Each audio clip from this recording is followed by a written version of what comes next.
This is another landscape type painting, this time of the River Plym. I've done one earlier for Cadover Bridge. I thought it'd be interesting to do the river as a whole. The river arises on Dartmoor, travelling southwest to meet the Meavy. The areas around where it runs have always been associated with mining, I believe tin and silver.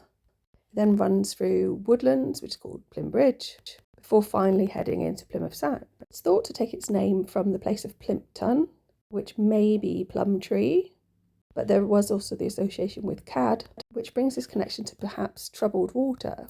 I couldn't find much mythology around the plum tree apart from Chinese, but there is for the date plum, which was known to the Greeks as God's fruit. I'll have to do a bit more digging on that one. The image itself, surprisingly, is a lot of blues, and I didn't want to change it too much. Just kind of gone over a few odd shapes here to accentuate what was already there. What I see is there's a figure on the right hand side which looks like a tall male figure, got a head on top of his head, if that makes any sense. Top far left, I actually see what looks like a horse coming up above the water. I've seen that in an advert before. It's running as the waves, engine power, I guess, tidal power. Most of the other things seem to be going the opposite way to the horse. That male figure on the far right appears to be holding the leg or tail, what looks a bit like a mermaid figure with horns. So you can see him a bit better there. And then, like I say, there's like a head on top of his. Almost like a dream-like head. Like a mouse or a shrew, maybe. Up and to the left of him, there's this other figure that looks like the outline of a shell, maybe. But he's definitely holding on to either a foot or a tail there. She doesn't seem too upset about it, although I haven't actually drawn a face. See, like in the lower half of her, that she's sort of got a child underneath her she's protecting, sort of included in her. There's almost like a little platypus swimming underneath both of them. Maybe she's the trouble in the water. She's holding on to make sure she doesn't make too much trouble.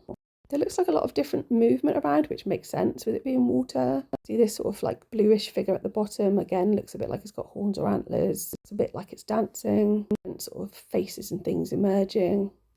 This looks a bit like an underwater mountain or volcano, although it's not erupting, with sort of like a deer perhaps to the left, in the opposite way to everything else.